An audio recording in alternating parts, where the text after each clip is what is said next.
So, firstly, I think I do see a few people. So, a very good evening to all of you. We have something interesting to talk about today because the CAT results were out just 2 days back, and I think for the first time, CAT was organized in a very different format than we usually anticipate, Yeah. and it was online, and I think the whole system was well handled by IIM Indore. So we have with us two wonderful speakers. We have Ira and Gunjan, who are actually with us from the UK, and they have, for obvious reasons, they have successfully cracked the cat, I think, a long time ago. But more importantly, they're doing quite well. And just give you a quick introduction of what Ira does. She is basically the co-founder and director of CCOR, an industry mentoring and career solutions platform for students and early career professionals. And she had about 15 years of experience in the financial services industry across Singapore, Europe, and UK. In her later years in finance, she set up Scandinavian business for BNP Paribas and made it uh, a material revenue generating arm with the ability to cross sell to various verticals within the organization. He's also led the digitization program in response to the change in the operation environment of the bank clients and regulations. And she's also served as an advisor within the Mayor of London. Is that correct? Yeah. London Youth Partnership founded to increase employability of students in the UK. And she is an engineer and an IIM Calcutta graduate. And we have with us Gunjan, who is also she's a consultant at Cognizant Business Consulting in the areas of life sciences, right? That's the department. Yeah. And she is a management professional with 5+ years of professional services industry experience. She has worked in the areas of IT strategy, RPA demand management, IT audits, IT policy reviews, business process analysis, mapping, requirement analysis, and user experience.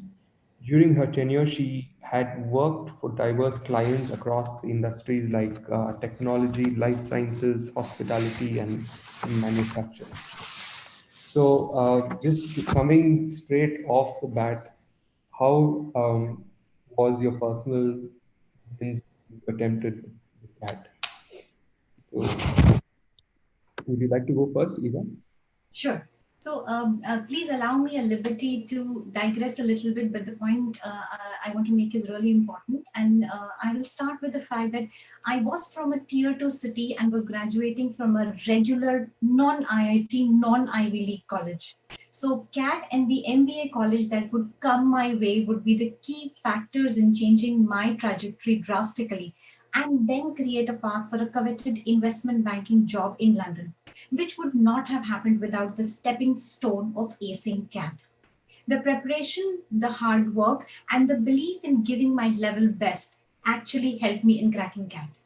So, mine is one of the many examples you will find where it does not matter where you started, but with hard work, right guidance, mentorship, and with luck, you will be able to steer your way towards success. Talking about a very different set of people, I had a lot of friends who were under JE ranked under 100, under 100 and under 200, and they really were brilliant while at IIT. But they never rested just because they went to IIT.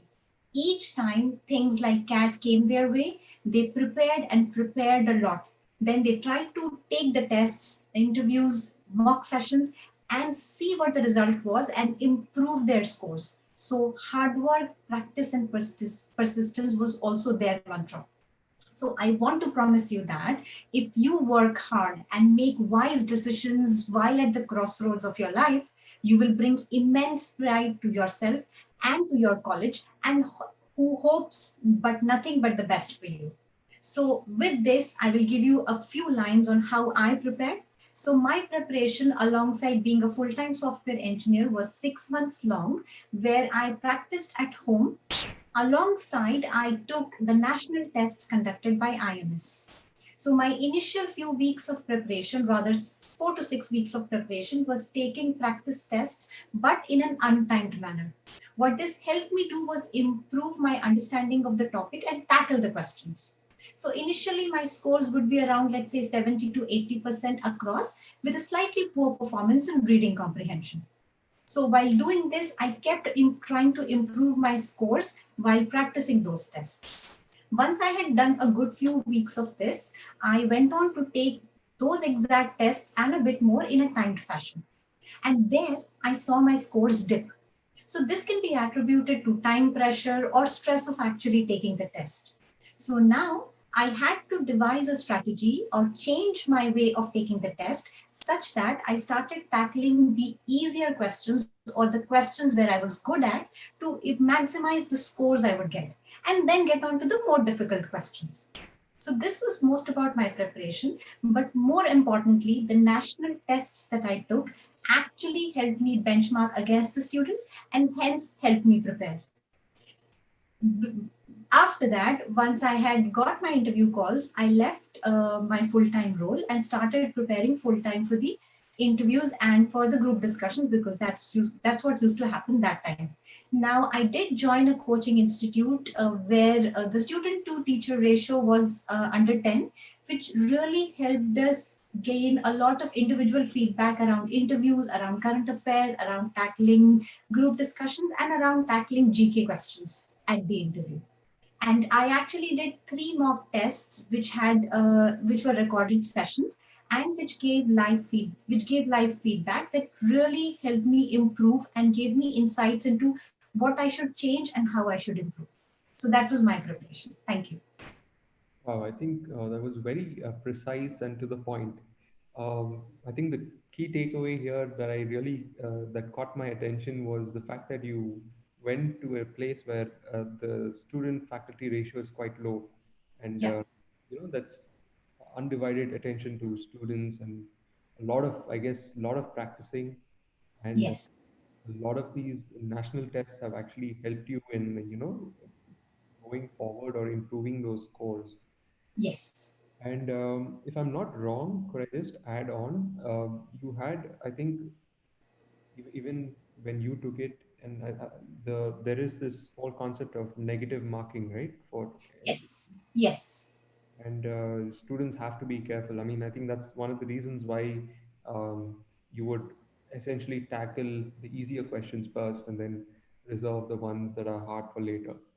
Absolutely. So you kind of have to build your journey within the test also, because the first 15-20 minutes of how you are tackling the test also defines your confidence level and then also defines how you tackle the more difficult questions, and when the last 10 minutes are left, last 20 minutes are left, how you perform in that.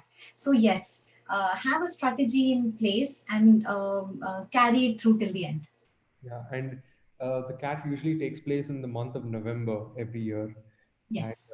6 months I think a pretty fair amount of good time to spend.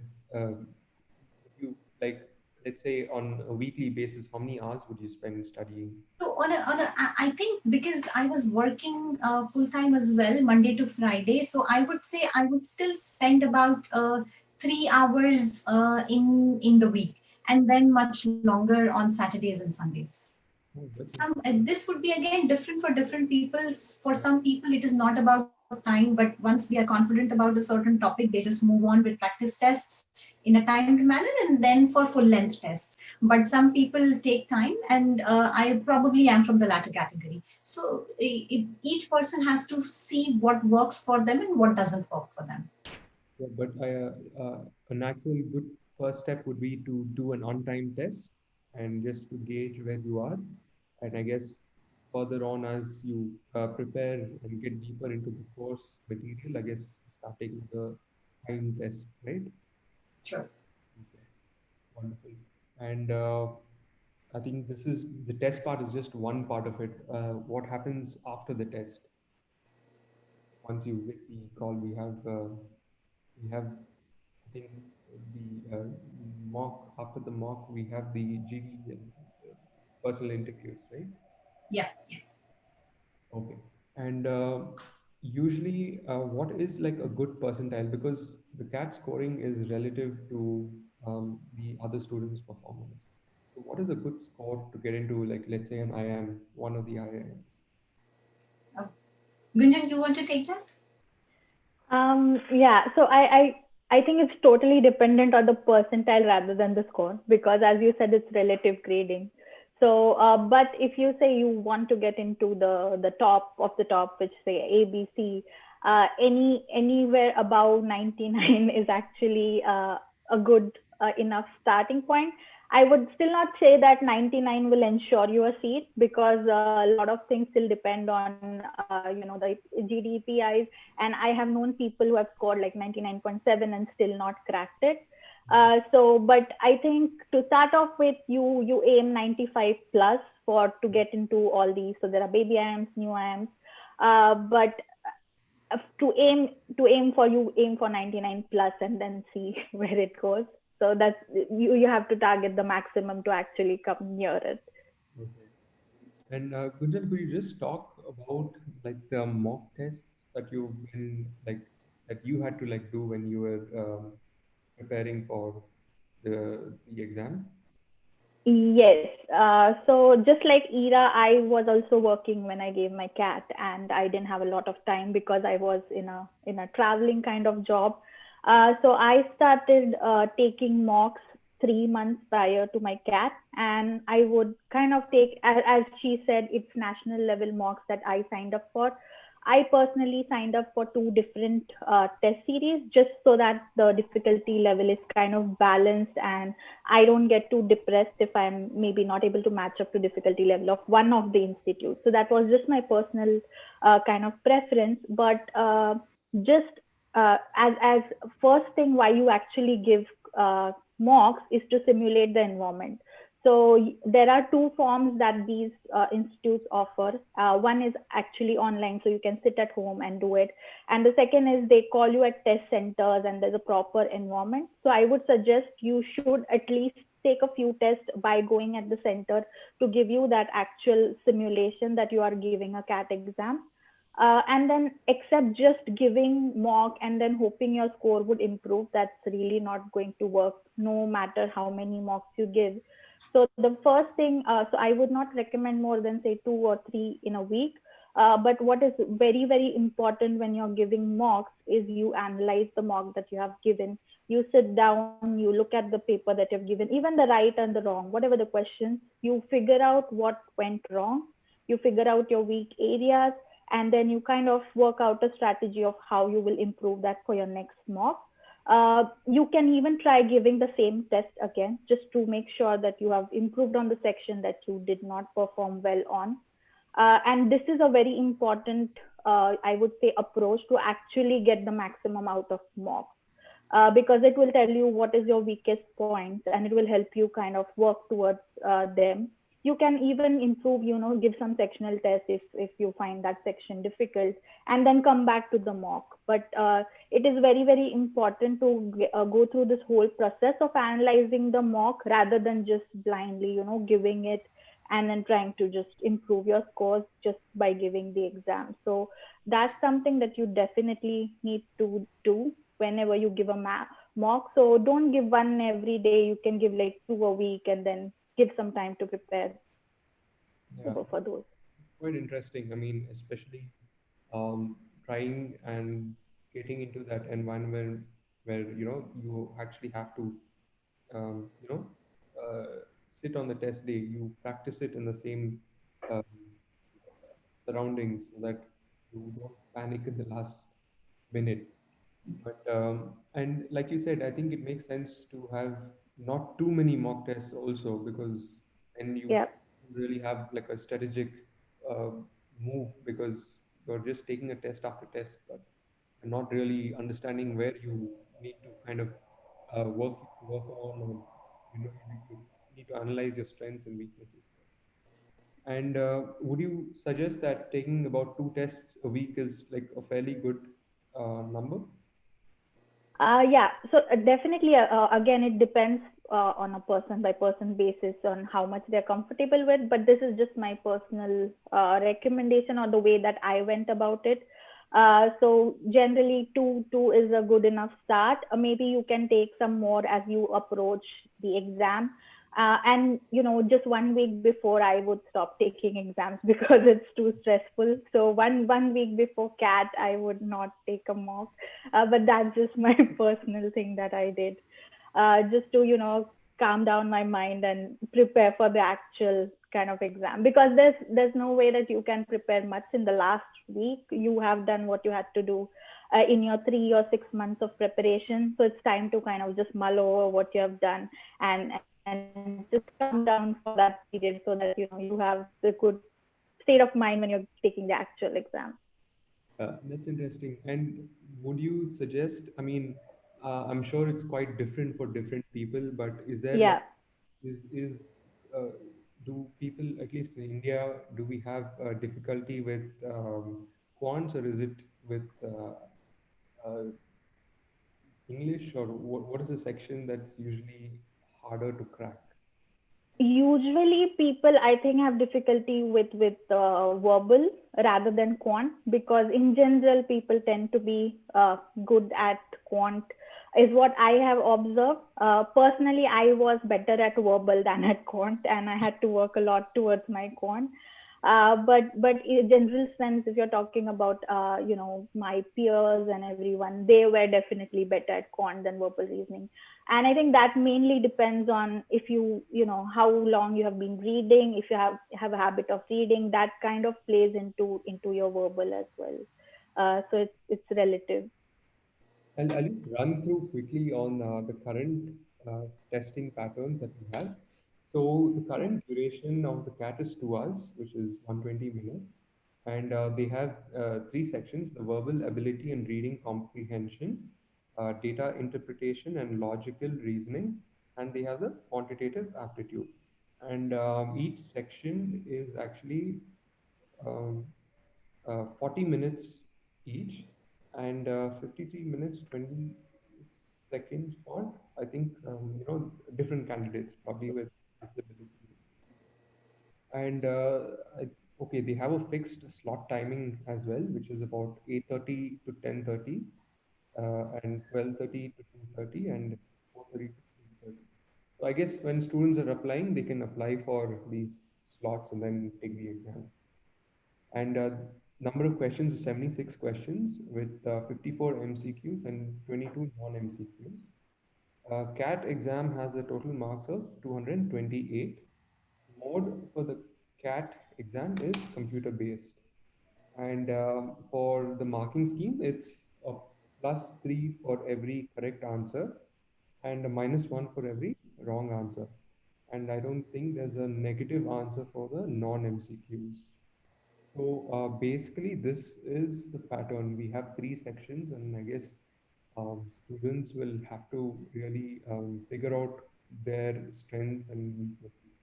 So in the verbal ability and reading comprehension, you have about 26 questions.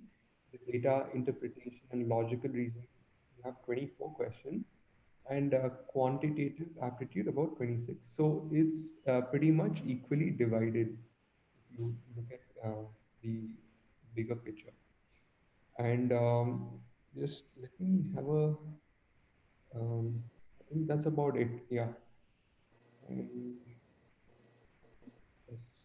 So 40 minutes each. And I think, yes, yeah, I think that's the only uh, thing that is quite different from, I think, what was previously there. I think if I'm not wrong, was it longer than 2 hours before this when you had to take it? Um, I think it was 2 hours 30 minutes when I took it in 2015, Correct. and we had just two sections. So it was quantitative ability and verbal and logical reasoning. So quantitative and DI, which is data interpretation, was one section, and verbal and logical reasoning was another section. And okay, just one more point I'd probably like to add in is there is a color representation on the panels that you see when you're attempting the exam. So when there's a red panel, it means that the question was not answered and is marked for review. If it is green, the question was answered and not reviewed. If it is gray, the question not reviewed or visited. If it is a violet, the question is marked for review and not yet answered. And if it is violet with a green tick, the question was marked and answered for review. Okay.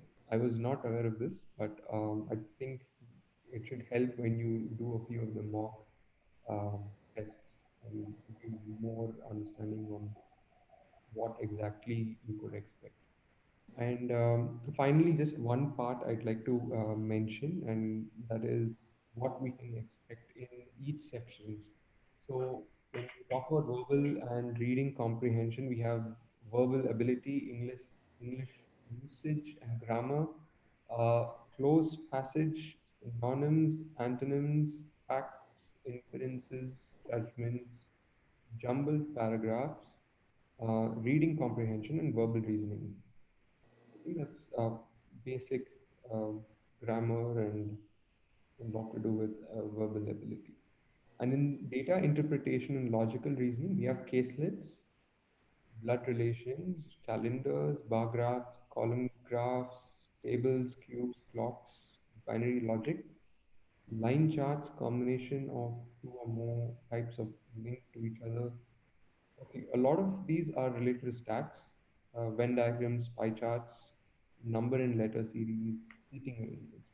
In the last section, which is quantitative aptitude, algebra, higher math, geometry, trigonometry, arithmetic, pretty much, I think the basics that most of us would be aware of.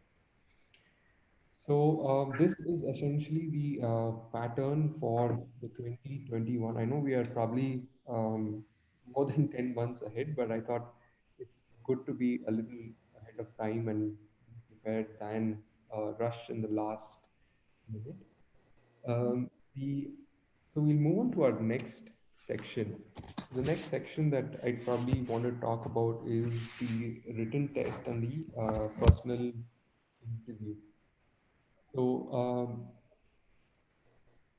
Gunjan, would you be able to talk about the written test and how it? Yeah. So written test was something which is, I think, recently incorporated as part of and have replaced GDs for IIM, VAT, and PI process. So written ability test, it generally differs. Is generally you will be giving a topic at the time of just before the interview. You have this, and they will allocate somewhere between 15 minutes to 30 minutes, depending on the college and the process that they have.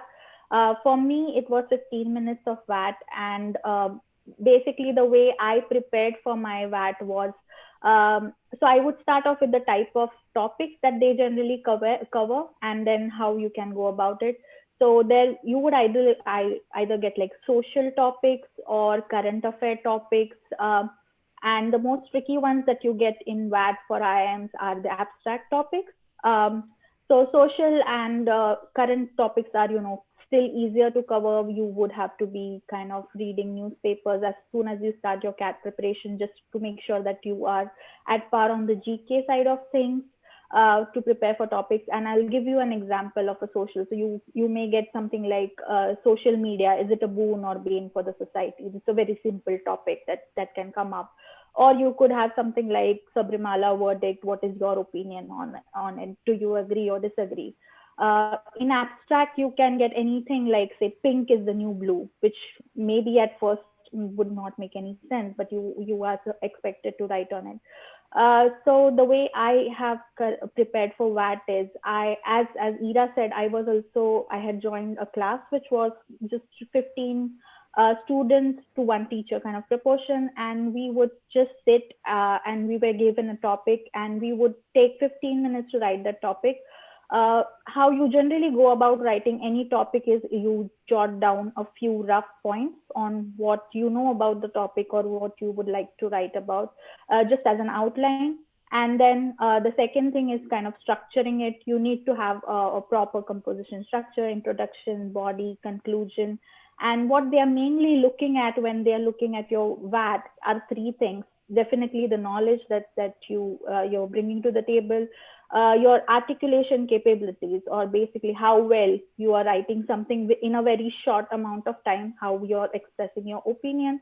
And the third thing is basically the structure. So how structured you are in your thought process, how you are kind of telling the writer about yourself, telling the examiner about yourself, and expressing your opinion.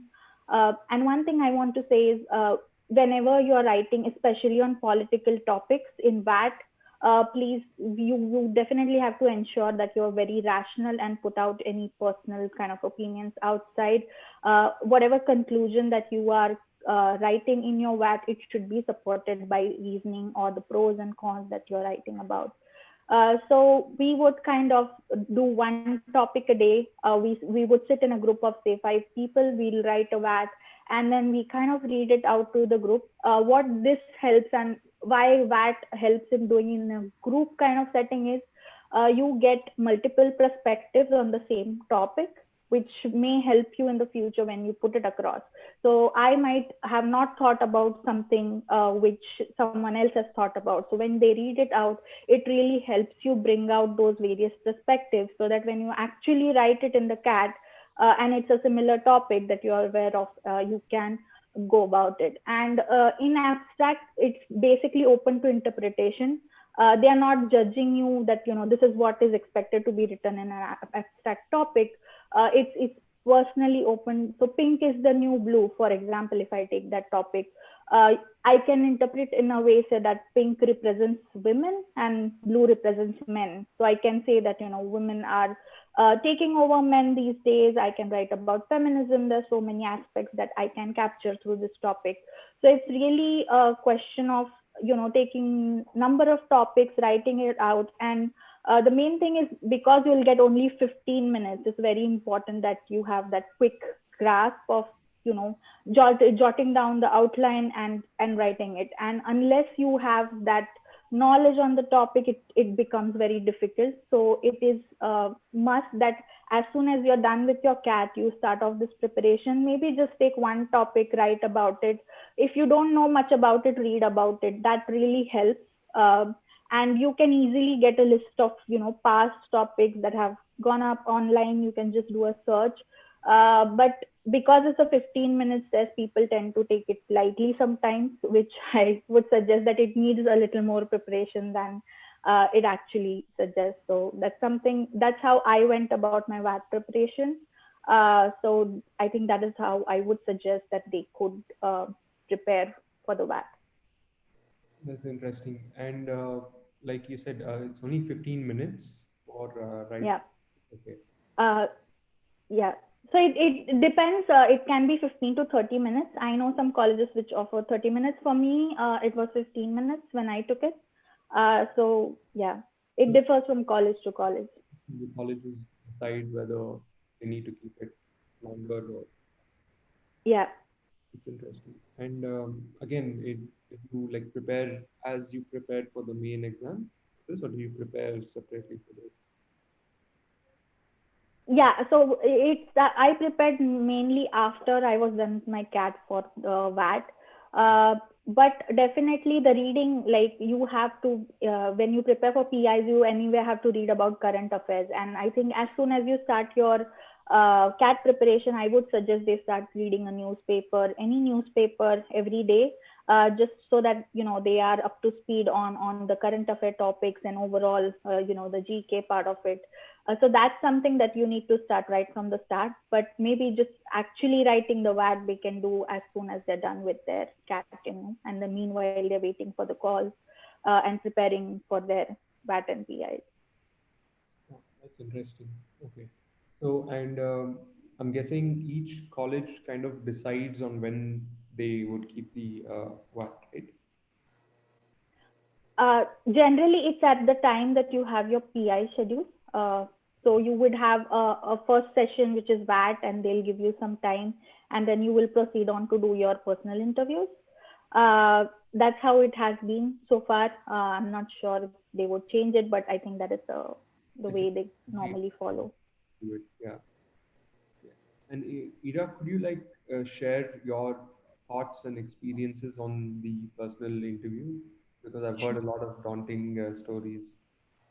Okay, so I'm gonna pick the word that you chose here, which is daunting. So as daunting as we all feel when we think about interviews, I think interviews are a great tool for students because of the open-ended nature of the questions there, which is not the case in exams. You can always steer the conversation to showcase what you want to show.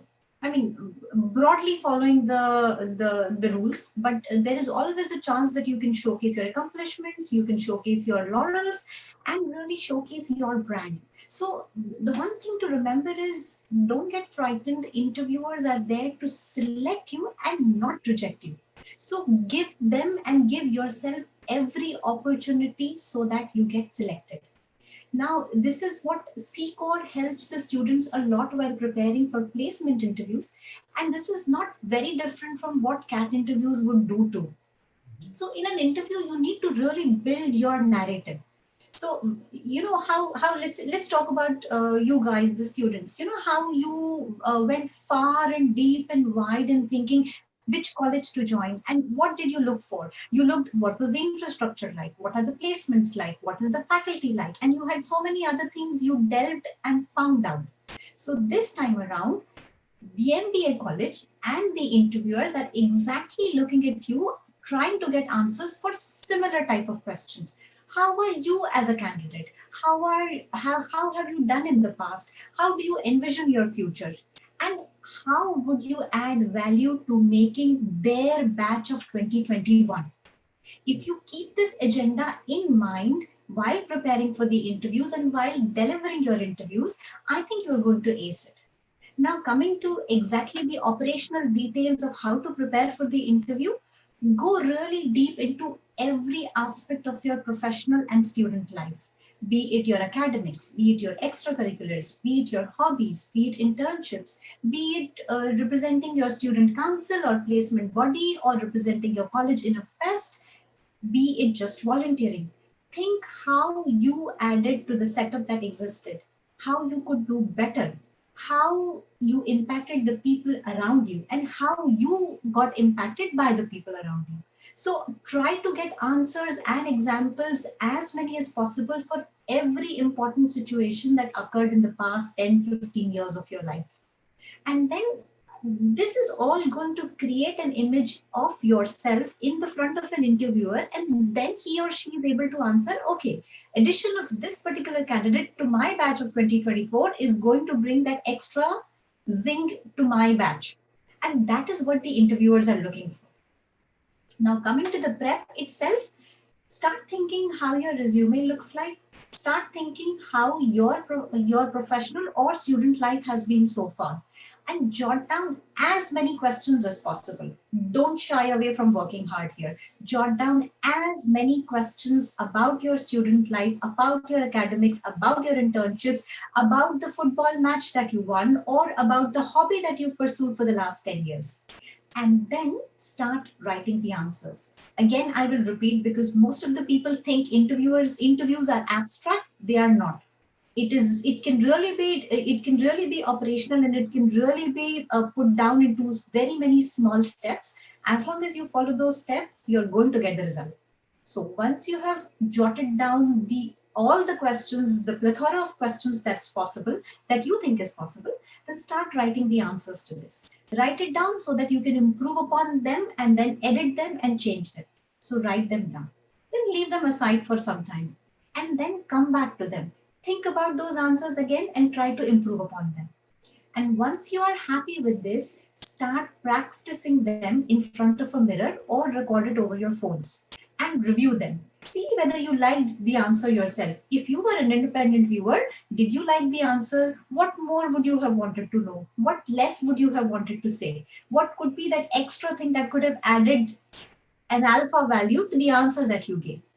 Think about these things and go back to the writing board and change your answers accordingly. Once you have done this, start practicing it with other people, maybe in groups, as Gunjan also mentioned for that. If you do it in a group system, it gives you the benefit of how others are thinking, how others would judge you, and also to be able to be in that environment where you are in a way interviewing with the interviewers. So start doing this as a group practice or with mock interview tests, and start delivering those interviews and see what comes out of it. As Gunjan has also pointed out, for mock tests, it is very, very important to spend as much time thinking about what happened in the interview as it is to prepare for the interview. So, for example, once you've given the interview, you need to collect feedback of how your body language was, how your questions were, rating on your questions, how could you have changed the answer to a certain question such that you showcased your brand much better than otherwise, or how could you have answered a question differently, even if it was a very standard question that gets asked to every person. So this practice of delivering the answers, this practice of mock interviews, and more importantly, the review of those mock interviews is really going to help no matter what the questions get thrown at you. If you're going to prepare a cloud of 100, 200, 300 questions, you are going to cover 80-90% of what the interviewer is going to ask you. Beyond that, the practice will also give you the confidence to tackle the questions you haven't heard before. So practice, practice, practice is the mantra here. Thank you. Thank you. Thank you. That was I think quite elaborate. And do you think there are questions that you can probably say, would occur irrespective of what or who is in front of the interviewer? Because are there questions that like a student like must be prepared for? Sure. So any interview, the first icebreaker question anybody would talk about is, tell me about yourself. As cliched as that question is, I think it's a wonderful opportunity to take it to any direction you want. When such a question, so let's imagine I ask that, I am asked that, why did you get poor marks in your maths exam in 10th? Or why did you not do so well in your final year of college? These are very, they are not as open ended, and they are close ended questions where you kind of have to stick to the topic. But when you're asked, ask me about yourself, this is like a gold mine. Talk about whatever the best aspects of your personality are and express it to the interviewer. You could talk about academics, you could talk about extracurriculars, you could talk about internships, you could talk about volunteering work, anything and everything that you have done.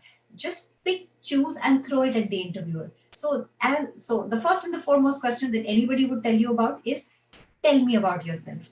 People ask strengths, people ask weaknesses. Those are also very standard questions to prepare. How do you see yourself in 5 years is also a very standard question. And the goal is not to get the answer right, because there is no right or wrong here.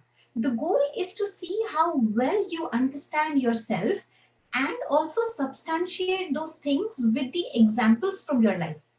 And also, let's say if you acknowledge that you have a certain weakness, then how do you go about tackling? Because what they want to see is whatever their batch of 2024 is going to be, they are going to be able to tackle their own future and take their college's brand to X levels. And this is going to happen from personalities who are strong, but equally personalities who are flexible and adaptive in learning new things. So these would be the first few questions that would come to my mind. But I'm sure Gunjan can add a whole lot as well here if you wanted. You have anything to add to this? Yeah. No, I think I would simply agree with Ira. I think the most important question that you will ever get in an interview is, tell me about yourself. Because most of the subsequent questions that you will get will be dependent on the answer you give to that question. And this happens in every single interview that I think Ira or me would have given. So as long as you have a solid answer for that first question, it will set the mood for your interview to, drive towards the right direction. So I would say that is something very critical, that when you start preparing for an interview, I think that's the most critical question that you need to prepare as a student when you're preparing for any interview, maybe CAT, maybe a job interview. But yeah, definitely. But in general, like how long does the interview last? Oh, it really depends. I have seen interviews which have ended in 15 minutes, and I've seen interviews which lasted like 1 hour. But standard, it will take, I think, 20 to 30 minutes on an average for a cat interview. Uh, but as I said, it depends really on the interviewee and as well as the panel. Yeah, that's I think that's quite reasonable amount of time. So, just coming to the next, I mean, the last one section, we have something on the material. What kind of material do we need to prepare for the cat? Because with this whole rise in online edtech uh, companies, these edtech companies have come and they're doing cat prep online, and even the existing centers, coaching centers, which were closed during this COVID period, they also went online. So I'm not sure. I mean, I don't think we have enough data, or probably it's too short of a time to even say that which version is more effective. But I think it's a tough call. But would you probably share some of your thoughts, and what material do you suggest starting off with? Um, so if you are starting like really early into your journey of cat, say, 6, 9 months, uh, Arun Sharma is like the very basic that you can start off with if you have not joined any, say, coaching centers or anything. If you have joined coaching centers, then they generally give you good enough material for you to cover everything. So for example, I relied on the time material, and they have L1, L2, L3, L4 kind of thing. So level 1 to level 4. So level 1, all this material set would be the basics, and L4 would be the hardest of it. So it kind of helps you go that step by step if you're relying on the coaching center material. I think even if they move it online, the structure would be pretty much similar. Uh, Apart from the obvious coaching institute materials, what I also found helpful, and these days because everything is online, there are these forums online like on Pagal Guy, or even on Facebook, that like iQuanta, or there is cat preparation, and they kind of post questions every day, and there are students solving those questions. So that also kind of brings a perspective of how differently you can solve the same question. It's not a material to prepare your basics, but once you have prepared your basics, that's something a good kind of, just check it once a day on what has come up on that forum. They also post various material links online on these forums because it's mainly student driven. So they will post whatever they come across those. So that is also kind of a good source, I would say, in the current world to get the cat material. But as a base, I would say you can rely on any coaching center's basic material to get your basics covered. You can rely on Arun Sharma, but Arun Sharma does not necessarily cover all the difficulty levels. It's like a very, very basic starting point for all the topics that are covered in CAT.